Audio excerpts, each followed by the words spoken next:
Jadi kalau orang itu ingin kaya dengan agama ini kan mudah. Puasa sehari sudah punya rumah isinya 60.000 istana. Tapi kalau kamu ingin kaya dengan dunia, kamu macul sampai budung kamu cepot pun nggak akan dapat rumah dari emas. Kamu berpikir siang dan malam nggak akan punya rumah satu aja dari emas, nggak akan punya. Idza kana awalatin, bila telah ada awal malam min Ramadan, dari bulan Ramadan, futihat maka dibuka abwabus sama, pintu-pintu langit. Futihat dibuka, jadi dibuka belak. Kalau hanya futihat saja dibuka gitu aja. Tapi ketika dikasih tasdid futihat dibuka belak kabeh. Fala yughlaqu maka tidak dikunci minha dari pintu-pintu langit babun satu pintu pun. Hatta takuna hingga ada akhirul lailati min Ramadan, akhir malam dari Ramadan. Ketika ada awal malam Ramadan, pintu-pintu langit dibuka, tidak dikunci satu pintu pun, sehingga ada akhir malam Ramadan. Walaisa abdun mu'minun, tidak ada seorang hamba yang mukmin yusalli yang salat fi lailatin dalam satu malam, fiha dalam malam-malam Ramadan itu, illa kataballah kecuali Allah menulis lahu untuknya alfan wa khamsimi'ati hasanatin, alfan wa khamsami'ati hasanatin. Illa kataballah kecuali Allah menulis lahu untuknya alfan wa khamsami'ati hasanatin, 1.500 kebaikan, bikuli sajdatin dengan setiap sujud, wabana dan Allah membangun, bukan bunia, wabana dan Allah membangun lahu untuknya baitan satu rumah fil jannati dalam surga, min yaqutatin hamra dari batu yakut yang merah. Laha yang bagi rumah itu situna alfa bab, 60.000 pintu. Likulli babin bagi setiap pintu, minha dari 60.000 pintu itu, qasrun satu istana, min dahabin dari emas, muwasyahun yang dipatik, yang dipinggiri biyaqutatin hamra dengan batu yakut yang merah. Fa idza shoma bila dia telah berpuasa awal yaumin, awal hari min Ramadan dari bulan Ramadan, ghufira lahu maka diampuni lahu untuknya ma taqaddama min dambi perkara yang telah terdahulu dari dosanya, ila misli dzalikal yaum sampai seperti hari itu, min syahri Ramadan dari bulan Ramadan. Itu dosa yang telah lalu sampai Ramadan itu, maksudnya gitu. Wa astaghfara dan memintakan ampun lahu untuknya kula yaumin setiap hari, sab'una alfa malak, 70.000 malaikat, min salatil ghadah mulai salat subuh, ila antawara sampai tenggelam matahari, sampai tertutup matahari, bil hijabi dengan tutup.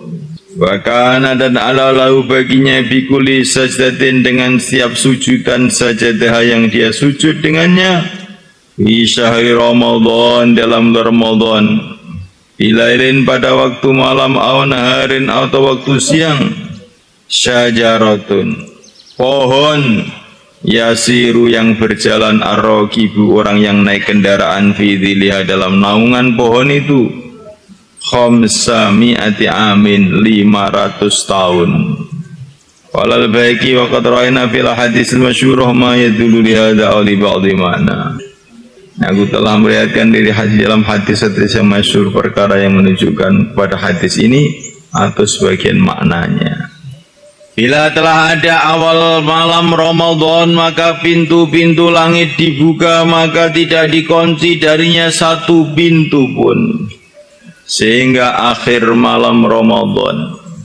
Tidak ada hamba mukmin yang sholat dalam satu malam dalam bulan Ramadan itu kecuali Allah menulis untuknya 1.500 kebaikan. Dengan sebab setiap sujud, jadi pahalanya setiap sujud 1.500 kebaikan. Dan setiap sholat, dan Allah membangun untuknya satu rumah di surga dari batu yakut yang merah. Yang rumah itu punya 60.000 pintu.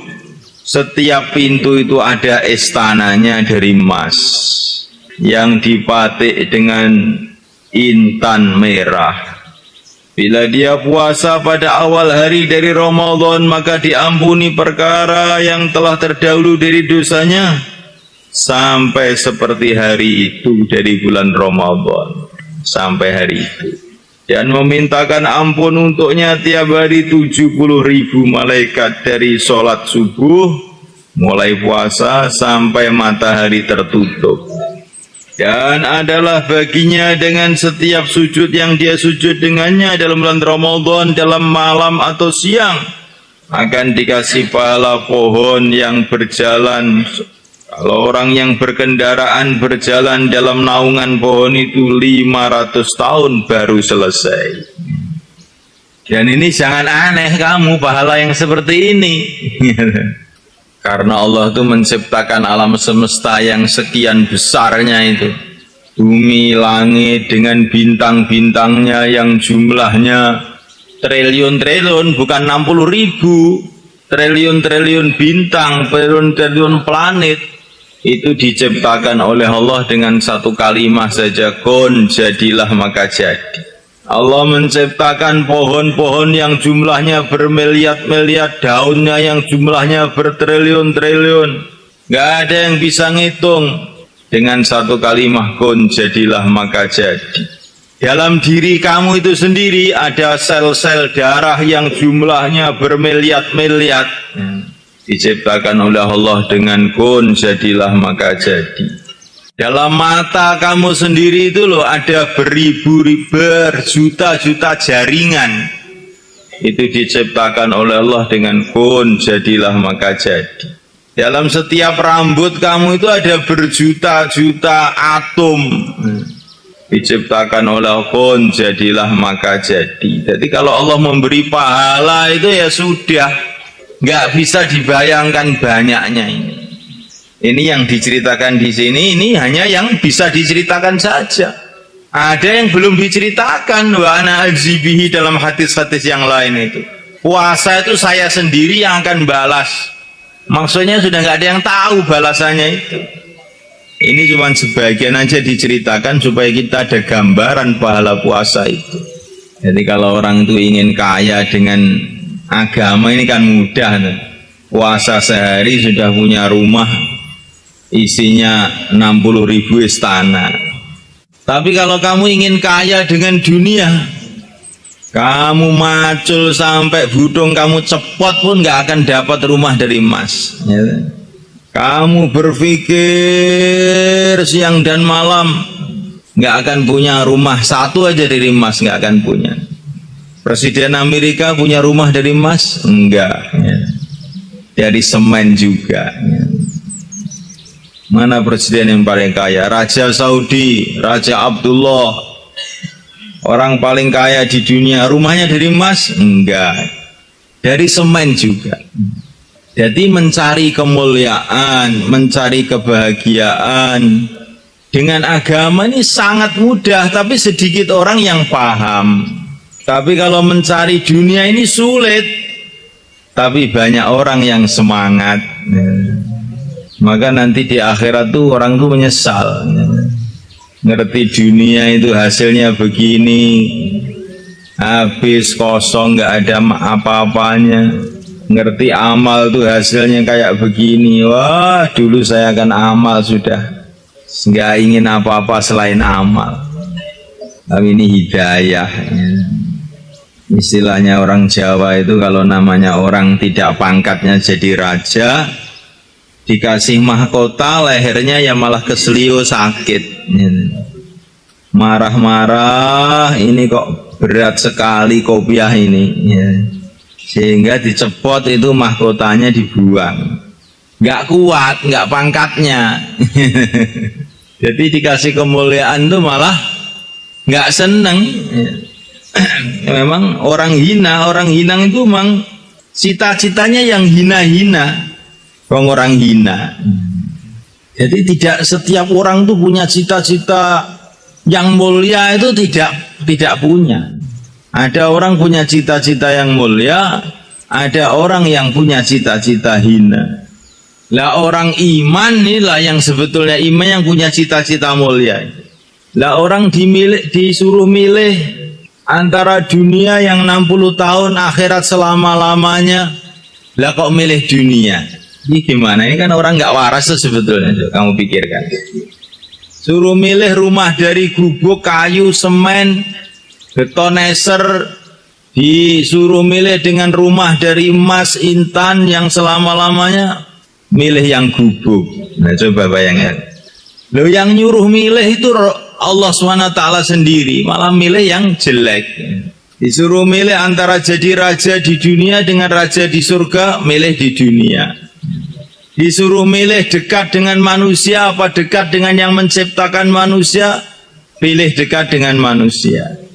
Disuruh milih dekat dengan presiden apa dekat dengan yang menciptakan presiden, milih yang hina. Saya ingin kenal Pak Presiden saja. Nah ini kan sebetulnya orang yang nggak bener tuh pikirannya itu. Tapi karena temannya banyak, akhirnya itulah yang dianggap bener. Ya, orang itu kalau orang sudah gila dan temannya banyak, maka dia dianggap waras. Kalau yang waras malah dianggap gila. Jadi penilaian manusia itu terpengaruh dengan jumlah. Kalau kamu di Irian di tengah hutan sana pakai celana, pakai baju, pakai kopiah, maka orang-orang Irian yang di tengah hutan itu malah heran, kok nggak sumuk ya, kok nggak panas ya. Malah dianggap lucu, ini orang apa ini? Orang kok keselimutan di mana-mana.